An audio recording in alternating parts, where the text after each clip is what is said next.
All right, settle in, everyone. We're doing a deep dive today into a history that is, well, absolutely pivotal, but often really misunderstood. The history of Haiti. Yeah, we've got this quite a stack of sources you've shared. Historical accounts, recent analyses, the whole gamut. And our job, really, is to comb through all of it, pull out the most crucial bits of knowledge, and give you a really clear understanding of a story that's anything but simple. Think of it as getting instantly well-informed. A shortcut, maybe, without having to wade through everything yourself. Exactly, because as some of these sources make clear right from the start, Haiti's story isn't just a straight timeline. It's described as le fruit d'une longue histoire, d'une lente évolution. The result of a long history, a slow evolution. Yeah, its deep complexity is absolutely rooted in that colonial past. It's layers upon layers, really, built up over centuries. Okay, so let's unpack the very beginning. Before Columbus even shows up, what do these sources tell us about the island itself? It was called Quisqueya then, right? And its first inhabitants. Right, Quisqueya. Yeah.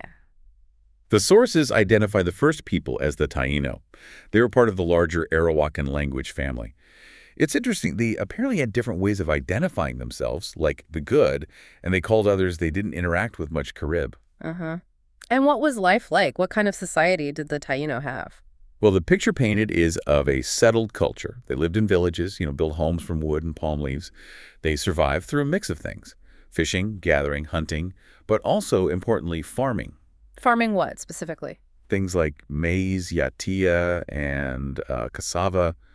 They even had pretty advanced tools for digging and stuff, and these big canoes. Big canoes. Yeah, big enough for like 20 or 30 men. Some sources even mention they might have had sails. So, an organized, capable society.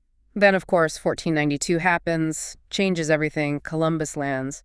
How did he initially see the Taíno? What was his reaction? His first observations, according to these texts, were pretty striking. He was apparently astonished. Astonished by what? By their peacefulness, their simplicity. He described them as friendly and peaceable, very open, very hospitable. They didn't wear much clothing in the European sense or have the same kinds of tools he expected. And this is where it gets really dark, really fast. That perception, that sort of perceived gentleness, as the sources say, actually contributed directly to their quick downfall. Precisely. The contact with Europeans was described as immensely violent right from the get-go. The indigenous population just plummeted with terrifying speed. Oh. New diseases, mainly, things they had zero immunity to, whole communities wiped out, and almost immediately, enslavement. There's this one detail in a source that just stops you in your tracks. On the exact same day that 2,500 native people were rounded up as slaves, a meeting was called to figure out the island's relationship with the Spanish crown. It's brutal. It really illustrates the priorities, doesn't it? The immediate shift from just observing to exploiting. Yeah. And critically, the sources state that Taíno were used as the first slaves by European colonizers in the Caribbean. This set this awful precedent, didn't it? Just laid the groundwork for centuries of slavery and violence right there on the island. So, establishing that violent start, let's move into the period of actual European colonization. Spain was in charge first, from 1492 up to 1697. That's right. And the Spanish initially were mostly after gold. But as we said, the native labor force just vanished. So to replace them, Spanish slave traders started importing enslaved Africans. Establishing that pattern. Exactly. The pattern that would define the island's future. And that's when the French started getting involved. Yes. The sources point to 1625 as a key moment. French settlers, buccaneers and others, began settling the western part of Hispaniola. This wasn't formalized immediately, but eventually the Treaty of Ryswick in 1697 officially gave about two-thirds of the island to France. Okay, so France takes over the western part. They become the dominant power there, yeah. And they established their colony, Saint-Domingue. And under French rule, Saint-Domingue became something else entirely. Something extraordinary, economically speaking, but built on horror. It became, almost unbelievably, the richest colony in the world. Fueled by France's massive sugar industry, it turned into this incredibly profitable cash crop machine. Wow. And to run it, they imported huge numbers of slaves from West African kingdoms, not just for sugar, but also coffee, cotton, indigo. The numbers mentioned are just mind-boggling. One source says Saint-Domingue generated 4/5, 80% of France's total revenues. Think about that. One single colony. By the late 1700s, it was supplying most of the sugar eaten in both England and France. Which must have created this massive gap, right, between the wealth flowing back to France and the conditions on the island. Absolutely. A huge gap. And also a stark contrast with the eastern Spanish part of the island, which was much less developed. And the sources, they don't shy away from describing what plantation life was actually like. No, they detail the scale, like almost 900 large sugar plantations by 1789. They talk about the different ways sugar was made, the layout of these places, including the separate slave quarters, and growing other crops, too. And the treatment. Well, while some older accounts might have mentioned, rules about health and care, the sources we looked at are pretty blunt. They call it barbaric treatment, plain and simple. So it was this system, this immense wealth extracted through unbelievably brutal slave labor, that set the stage for the Haitian Revolution. The sheer numbers tell part of the story. Something like 800,000 Africans were forcibly brought there over the colony's history. By the late 1790s, maybe 450,000 enslaved people were toiling on those plantations. That huge population living under such conditions. It was, as one source puts it, fertile ground for the seeds of the revolution. And the explosion came on August 22, 1791, a massive revolt. What did the sources say really drove it? What lit the fuse? They describe it as a hellish conflagration. It was fueled by this accumulated debt of vengeance, generations of suffering, mixed with what's called the fever dream of freedom. So the brutality, the discontent. Definitely key factors. The sources also mention potential inspiration from elsewhere, the American Revolution, the French Revolution. Although they point out the massive hypocrisy, right? The French Declaration of the Rights of Man next to this brutal slave society. Yeah, that's stark. And they also mention other slave revolts, like one in Barbados around 1796. So this desire for freedom wasn't happening in a vacuum. And out of this fire emerges Toussaint Louverture. A truly incredible figure. Yeah. Born into slavery, the sources say, but managed to gain his freedom unusually and even owned a small bit of land. He was apparently involved in the early talks about the revolt in 1791. And he quickly rose to lead it. Yeah, he emerged as a natural leader, showing real tactical and strategic skills.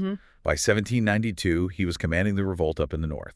He wasn't just leading a rebellion, he built an actual army that could take on European powers.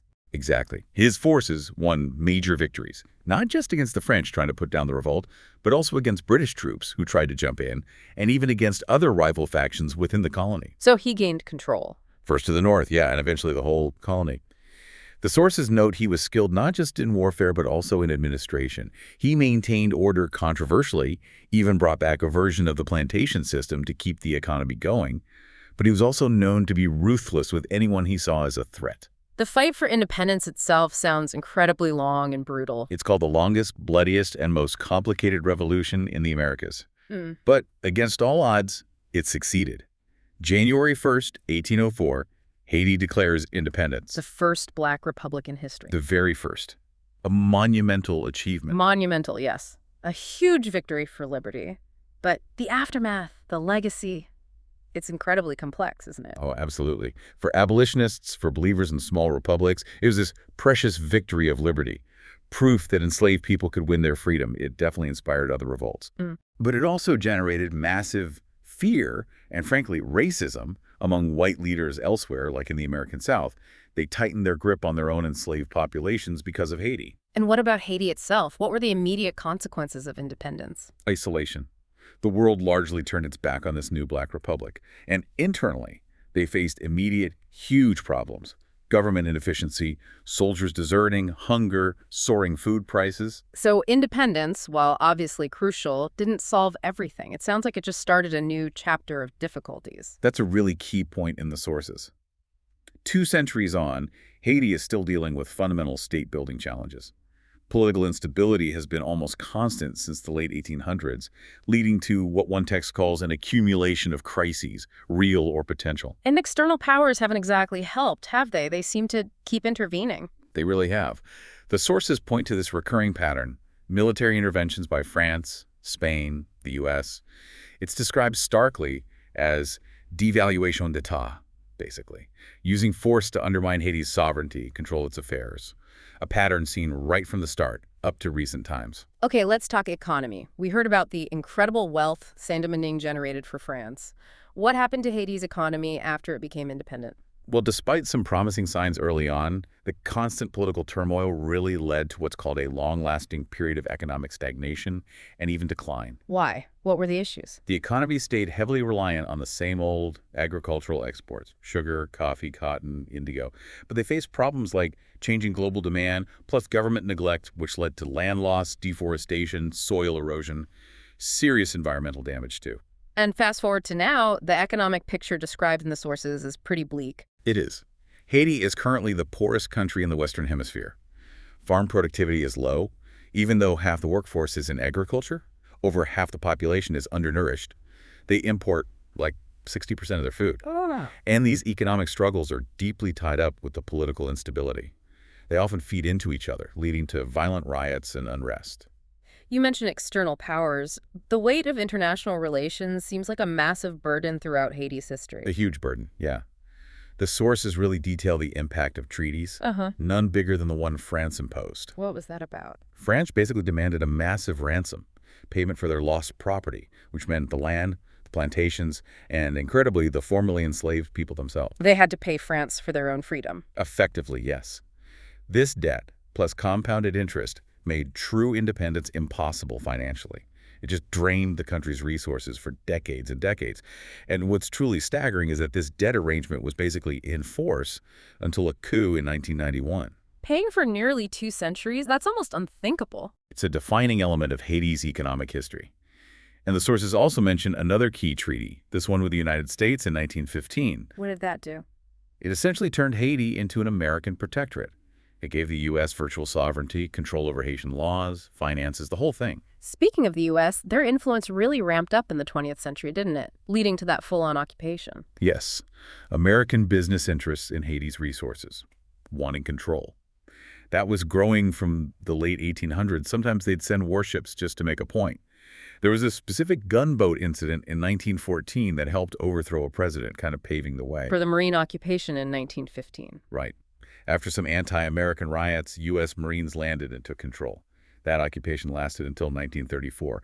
For nearly 20 years, the U.S. military basically ruled the country, controlled the money, appointed officials. Haitian sovereignty was just gone during that time. So when the U.S. finally left in 1934, did things stabilize?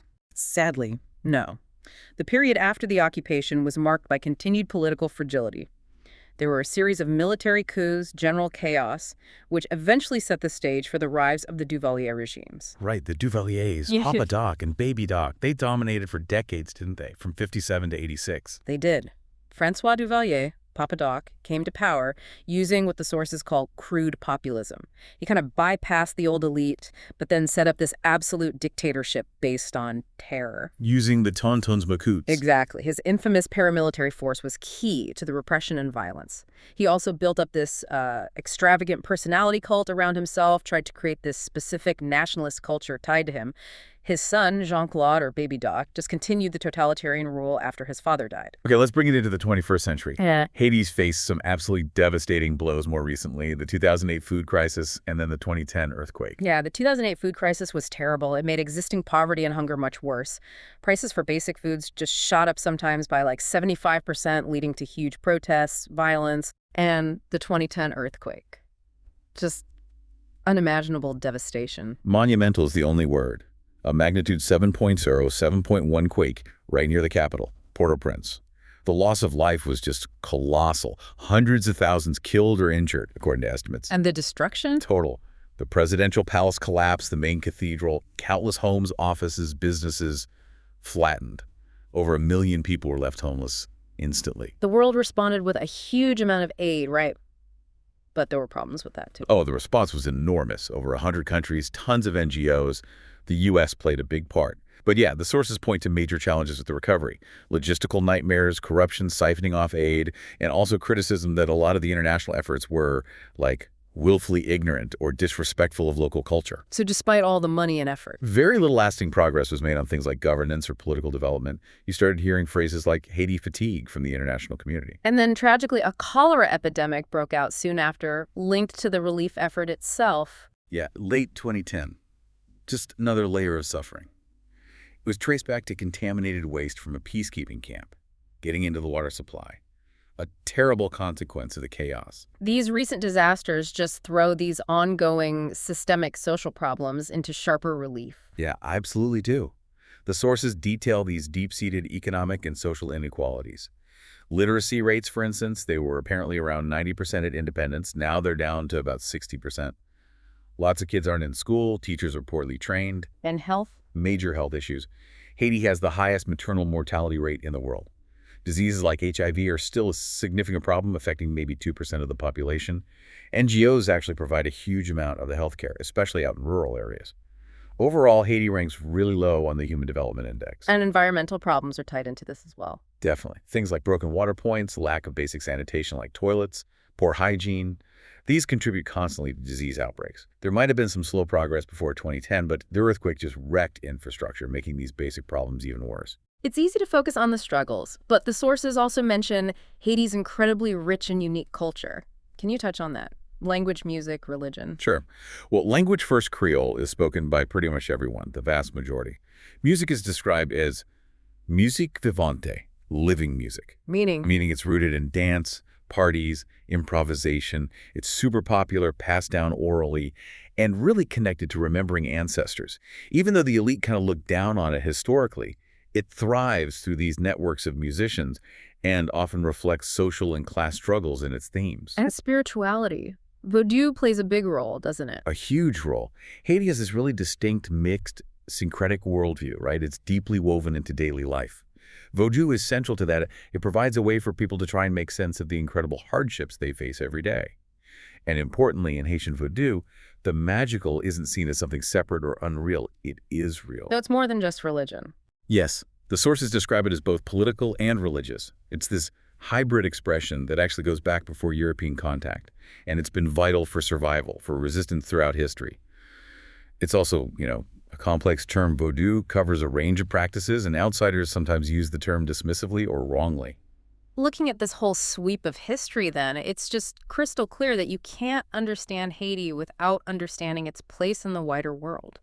Absolutely not. International events, international relations from those early trade bans, the crippling debt from that French treaty, to all the external interventions, they have profoundly shaped Haiti's path and its struggles. And those historical patterns seem to just keep echoing in the challenges Haiti faces today. They really do. You see this incredible resilience in the Haitian people. That's a constant theme. But the sources also raise criticisms about international aid, how it sometimes fails to really listen to or respect local culture or tackle the deep-rooted issues like corruption, which holds back real sustainable growth. So if you kind of pull back and look at the whole picture, the cumulative weight of all these historical struggles, the recent disasters like the 2008 crisis, the 2010 earthquake, plus the ongoing political instability, economic hardship, social inequality, environmental problems. Yeah, the sources suggest this combined impact has pushed the lines on the debt and poverty maps closer and closer together. It's pushed national development right to the brink of irretrievability. It's a stark assessment. It's an incredibly challenging picture. Thank you for walking us through this complex journey from pre-colonial times through the revolution, all the external pressures and the ongoing crises. Thanks for joining us on this deep dive. It's a history filled with immense hardship, definitely. But also you have to remember, defined by an extraordinary fight for freedom and this unique, enduring, resilient culture. So what does this all mean for you listening? Given everything we've discussed, the monumental challenges Haiti has faced, from colonial brutality and that crippling debt to devastating natural disasters and endless political turmoil, could something like formal media technology education, which one of our sources briefly floats as a potential way forward, could that really have an enormous, maybe even a transformative impact on the future of Haiti and its people? It's certainly a lot to think about.